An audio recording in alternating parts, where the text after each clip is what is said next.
বিনা পইচাত আপোনাক বস্তু দি দিব 1 লাখ 2 লাখ 3 লাখ টকালৈকে ইয়াত ন 50,000 টকা লৈ আহিলেও 5 লাখ টকা বনাব পাৰি আপুনি প্ৰথম নিজকে ইমানদাৰী বিশ্বাসী বনাই ল'ব লাগিব হেল্ল' মোৰ ইউটিউব ফেমিলি আকৌ আহিছো মই নতুন ভিডিও এটা লৈ বহুতে কয় যে ব্যৱসায় কৰিবলৈ মোৰ হাতত পইচা নাই বেংকেও লোন নিদিয়ে খুজিলে হাতত অকল 50-60,000 টকাহে আছে কোৰ পৰা পাম 2-3 লাখ টকা বস্তু আনিবলৈ দোকানত বস্তু ভৰাবলৈ সব প্ৰবলেমৰ সলভ আছে আজিৰ ভিডিওটো শেষলৈকে চাওক আপোনাৰ হাতত পইচা নোহোৱাকেও আপোনাক বেংকে লোন নিদিলেও আপুনি কোৰ পৰা পাব লাখ লাখ টকা ব্যৱসায় কৰিবলৈ সব গম পাই যাব আজি ভিডিওটোত প্ৰথম কথাটো হ'ল যে দোকানদাৰী বা যিকোনো ধৰণৰ ব্যৱসায় 60% পইচাত চলে আৰু 40% বিশ্বাসত চলে যদি আপুনি বিশ্বাসী হয় যদি আপুনি ইমানদাৰী হয় যদি আপুনি ঠগৰামি নহয় আপোনাক ন ডাঙৰ ডাঙৰ মাৰোৱাৰী বিলাকে ডাঙৰ ডাঙৰ হোলসেলাৰ দোকানী বিলাকে সহায় কৰিব মাৰ্কেটত মানে আপুনি যিখন বজাৰৰ পৰা বস্তু কিনিব যিখন হোলসেল মাৰ্কেটৰ পৰা বস্তু কিনিব সেই মাৰ্কেটখনে ন আপোনাক ওপৰলৈ উঠাই লৈ গুচি যাব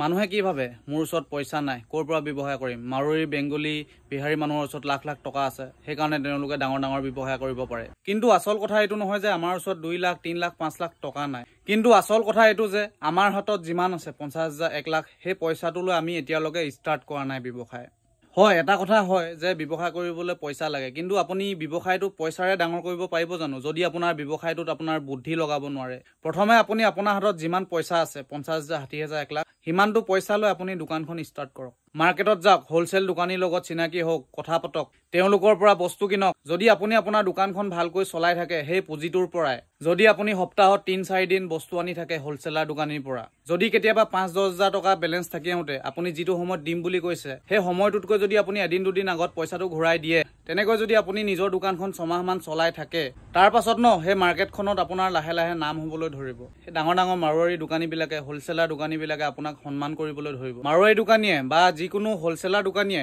এটা ৰিটেল দোকানী কাষ্টমাৰক কি নটিচ কৰে জানে ইয়াক যদি মই 1 লাখ টকাৰ বা 2 লাখ টকাৰ বস্তু বাকি দিওঁ ই মোৰ পইচা খাই পলাই নাযায়তো আপুনি বস্তু কিমান দিনৰ মূৰত নিবলৈ আহিছে আপোনাৰ দোকানত বিক্ৰী কিমান আপুনি মানটো কেনেকুৱা টাইপৰ হয় মাৰোৱাৰীয়ে সব গম পাই যায় যেতিয়া আপুনি মাৰোৱাৰীৰ লগত হোলসেলাৰ ডাঙৰ ডাঙৰ দোকানীৰ লগত আপুনি লেনদেন কৰিব প্ৰত্যেক হোলসেলাৰ দোকানীয়ে কি বিচাৰে নিজৰ বস্তুখিনি বিক্ৰী কৰাটো যদি আপুনি একবাৰ তেওঁলোকক বিশ্বাস দিয়াব পাৰে যে আপুনি মানুহজন বিশ্বাসী বুলি আপুনি যে এজন ঠগৰামি নহয় বুলি আপোনালোকে যদি একবাৰ সেই বিশ্বাসটো দিয়াব পাৰে তেওঁলোকক ধৰি লওক আপোনাৰ লটাৰী লাগিলে আৰু বিনা পইচাত আপোনাক বস্তু দি দিব 1 লাখ 2 লাখ 3 লাখ টকালৈকে যদি আপুনি সময়মতে ঘূৰাই দিব পাৰে যদি আপোনাৰ লেনদেন ভাল হয় আপোনাৰ এই পইচাটো ন 10 লাখ টকালৈকে বাঢ়িব পাৰে সঁচা কথা ক'বলৈ গ'লে ন মই যদি একবাৰ মাৰ্কেটত ফোন কৰোঁ যে মোক এক গাড়ী মাল লাগে বা মোক 2 লাখ 3 লাখ 5 লাখ টকাৰ মাল লাগে ন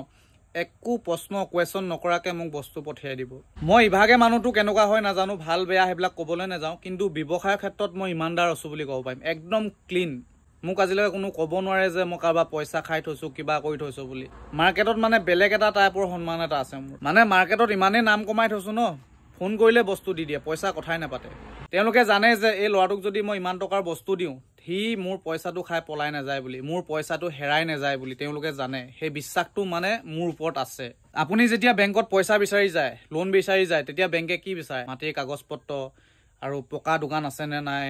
আপোনাৰ দোকানত কিমান টকাৰ বস্তু আছে যদি 5 লাখ টকাৰ বস্তু আছে ষ্টক আছে তেতিয়াহে আপোনাক বেংকে 2 লাখ টকা এটা দিব বা 3 লাখ টকা এটা দিব আপুনি মানুহজন কিমান বিশ্বাসী আপুনি মানুহজন কিমান ভাল আপুনি মানুহজন কিমান ইমানদাৰী হয় সেইবিলাক বেংকে একো নাচায় কিন্তু মাৰোৱাৰীয়ে বা হোলসেলাৰ দোকানীয়ে কি চাই জানে আপুনি মানুহজন ইমানদাৰী হয় নে নহয় আপুনি মানুহজন বিশ্বাসী হয় নে নহয় আপুনি প্ৰথম নিজকে ইমানদাৰী বিশ্বাসী বনাই ল'ব লাগিব তেতিয়া ন মাৰ্কেটৰ পৰা বহুত সহায় পাব আপুনি যেতিয়া প্ৰথম বেংকত লোন ল'বলৈ যায় বেংকে প্ৰথম আহি আপোনাৰ ঘৰ চাব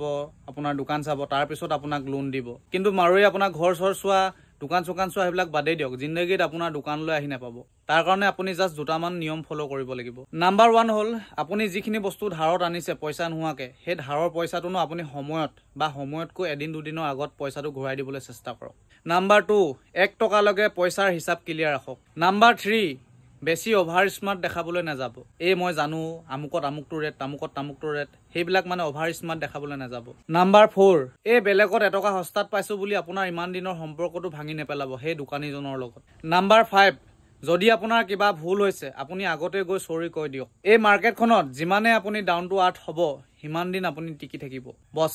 এইকেইটা বস্তু আপুনি নিজৰ লগত এড কৰি লওক তাৰ পাছত চাব আপোনাৰ দোকান আপোনাৰ ব্যৱসায় কিমান স্পিডত আগলৈ যাব কিন্তু এটা বস্তু গ্যাৰান্টি দিব লাগিব যে আপুনি মানুহজন ইমানদাৰ হয় গাদ্দাৰ নহয় গেলামাল দোকানৰ সিম্পল দুটামান ফৰ্মুলা ইয়াত পইচাতকৈ বেছি বিশ্বাস লাগে। ইয়াত যদি আপুনি কাম কৰিব বিচাৰে নিজকে প্ৰথম সাহসী বনাব লাগিব, মানুহক ইগনোৰ কৰিব পাৰিব লাগিব। ইয়াত 50,000 টকা লৈ আহিলেও 5 লাখ টকা বনাব পাৰি, কিন্তু আপুনি নিজৰ মতে কাম কৰিব পাৰিব লাগিব। আপোনালোকক মই ইমান ধুনীয়াকৈ চব বুজাই দিলো মোৰ এক্সপিৰিয়েঞ্চৰ ফালৰ পৰা। ব্যৱসায় কৰিবলৈ মেইন প্ৰব্লেমটো আছিল পইচাৰ প্ৰব্লেমটো সলভ কৰি দিলো। এতিয়া আপুনি অকল নিজৰ ওপৰত এটা কাম কৰিব লাগে, প্ৰথমে আপুনি নিজকে বিশ্বাসী বনাওক। মাৰ্কেটখনে যাতে আপোনাক বিশ্বাস কৰিবলৈ বাধ্য হৈ যায় তেনেকুৱা বনাই লওক নিজকে। ইমানেই ইমানদাৰী হৈ মাৰ্কেটত কাম কৰক, সকলোৱে ছাপোৰ্ট কৰিব, আপুনি যি বিচাৰিছে তাকেই পাব। যদি কিবা ভুলকৈ ক'লো মাফ কৰি দিব আৰু কমেণ্ট এটা কৰিবলৈ নাপাহৰিব। আজিৰ ভিডিঅ'টো ইমানতে শেষ কৰিছো। জয় আই অসম।